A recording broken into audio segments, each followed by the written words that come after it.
Our next speaker is Andy Lemann. He was born in Widgecarry, studied architecture at Sydney University, became a builder and spent the last 30 years designing and building energy efficient and sustainable homes and commercial buildings. He tells me he spent 20 years in Montana. Now, I've lived in the northeast of the US for several years and survived a number of their winters. God knows what they're like in Montana, but they're cold.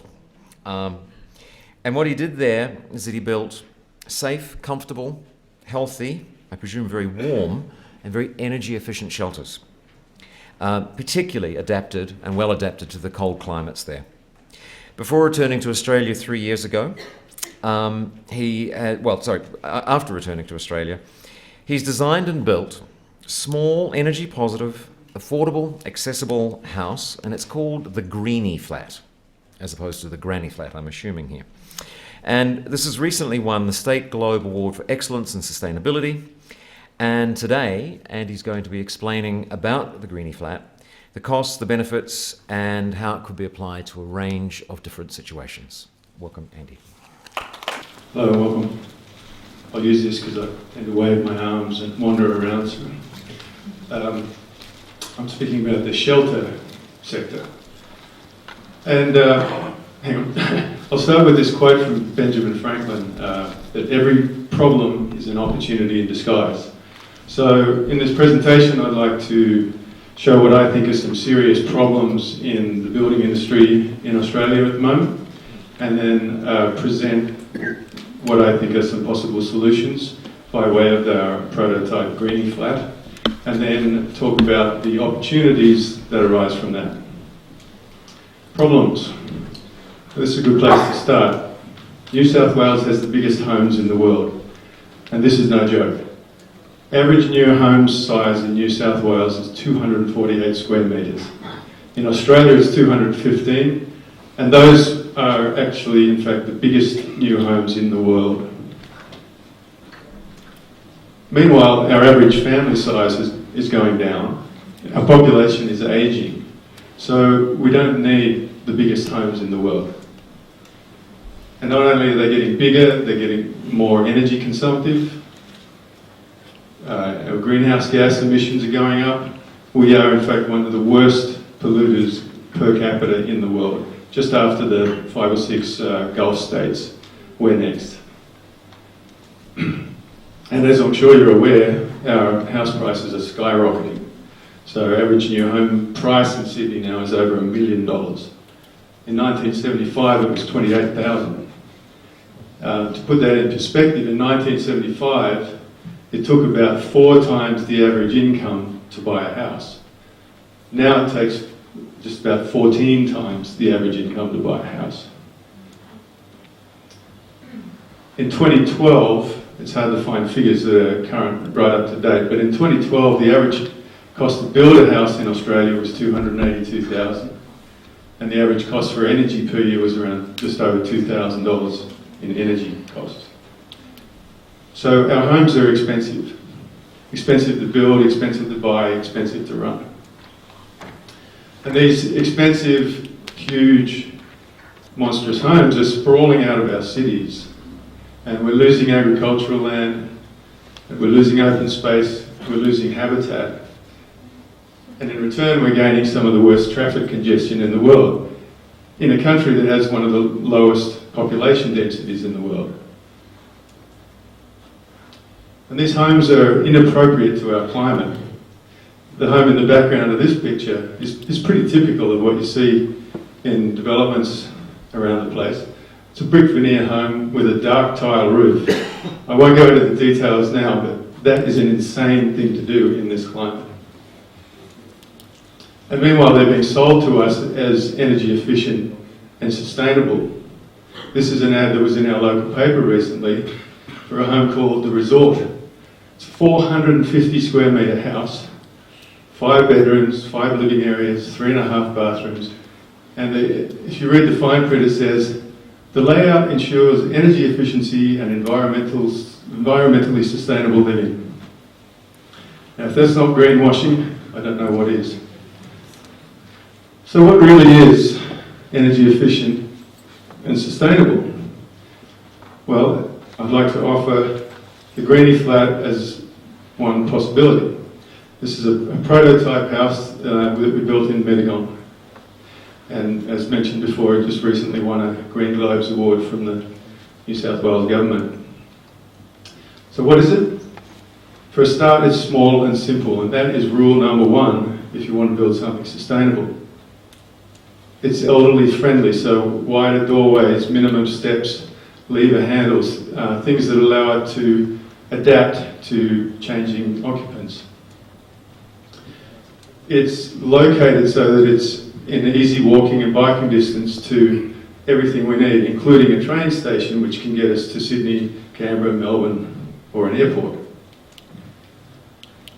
It's low maintenance. You can probably tell from the photo, the materials are very durable and long lasting, which also makes it pretty fire resistant. And it's solar. It's a passive solar design, which keeps the building warm in winter, cool in summer without any additional heating or cooling system. And it also, combined with the solar hot water system, up there, that helps to reduce our energy use to a very low level. And then we have solar power system that makes more energy than we use. The house is all electric, and this is deliberately so. Even the lawnmower is solar powered. Which means that we can very, very clearly and easily prove that our house is energy positive. These are our two electricity meters, photo taken on the day we completed our first year of living in the house. The export meter, which is the power we put into the grid, you can see, is 3.5 times as much power as we took out of the grid over a year. It's also very water efficient. We keep track of our town water use and our tank water use. And at the end of a year, we had used about 1.5 times as much tank water as we had used town water.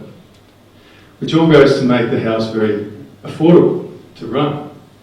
It cost $130,000 to build and cost $258 for an entire year for energy. And all of that was just the cost to be connected to the grid. We actually made money on the electricity.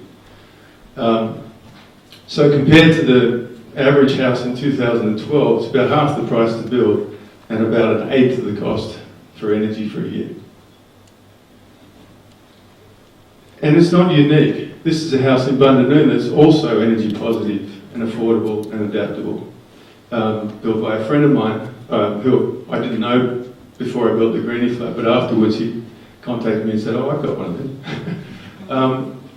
There's nothing in either house that's very unusual. They're all made with off-the-shelf materials and systems and technologies that have been around for a long time.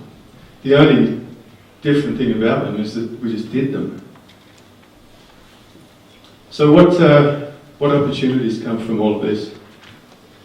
Well, for a start, we could build more site-built, small homes, granny flats and that sort of thing. And I think there's a really big market for that in our area, particularly with the number of ageing and retired people in our area. Because a home that is low maintenance and has very low running costs, and also lower build costs, so the mortgage repayments, everything is lower and the costs are predictable over time, which is very beneficial to people on a fixed income.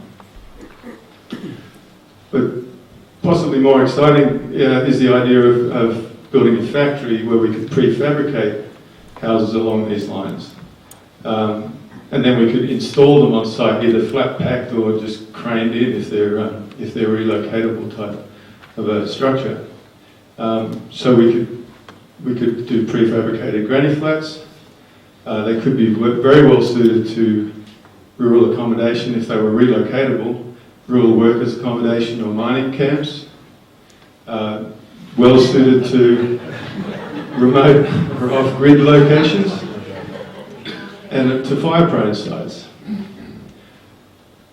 We could also scale up the ideas to larger homes, site-built homes, or prefabricated homes. This is a factory where they build big homes, prefabricate them, flat pack them, and then ship them out and install them on site. 3D printing is starting to show some real promise in terms of completely revolutionising the building industry. This is a house that was 3D printed in China in 6 sections and installed on site in 3 hours, the whole house to completion. This is another 3D printing project from the Oak Ridge National Laboratory with a small house and a vehicle, both 3D printed, that share their power generation and storage capabilities. I won't go into the details, but it's a pretty interesting view of what the future might hold. University of Southern California is developing technology to 3D print buildings on site, and they're claiming that their technology, they could print a 250 square metre house in less than 24 hours. So we can start combining all these ideas into groups of buildings, such as, say, an Eco Home display village, where people could come and see a whole range of different options for more affordable, adaptable, sustainable types of homes, rather than the current display villages which show 50 shades of grey McMansion. Also very well suited to retirement homes, retirement villages, or upscale it to townhomes, apartments, or even commercial buildings. This is a building called the Bullitt Center in Seattle, which is the world's first energy positive high-rise commercial building. Closer to home, there's the Sustainable Buildings Research Center, which is also an energy positive, large educational building. And then there's the whole other world of opportunity that opens up when we look at retrofitting existing buildings to a high energy standard. But I will make the point that I think it's very important that we start building our new homes to a higher standard. Otherwise, in 10 or 20 years' time, we're going to have to go back and retrofit all the stuff we're building now. And I can tell you from a lot of bitter experience that it is way harder and way more expensive to retrofit a house to a good standard than it is to build it right in the first place. And then we can start pulling all this stuff together, and we can start building energy positive neighbourhoods like this Northwest Bicester in the UK, which is hoping to be the first carbon neutral neighbourhood in the UK, or Uralla in northern New South Wales, which has been slated to become the first net zero energy town in Australia, run on 100% renewable energy. Or even cities like Adelaide, which is vying for the title of world's first carbon neutral city. So as you can see, the opportunities are endless, really. So hopefully I've shown that there are some serious problems, but there are solutions. We have a prototype. We have a 1.5 year of proven data that shows that it works. And from all of that, there's a whole range of economic opportunities. I'm happy to talk with anyone about any of those possible opportunities and how we might be able to use the lessons we've learned from the Greeny Flat and other projects around the place and apply them to better and better buildings and communities. Thanks very much.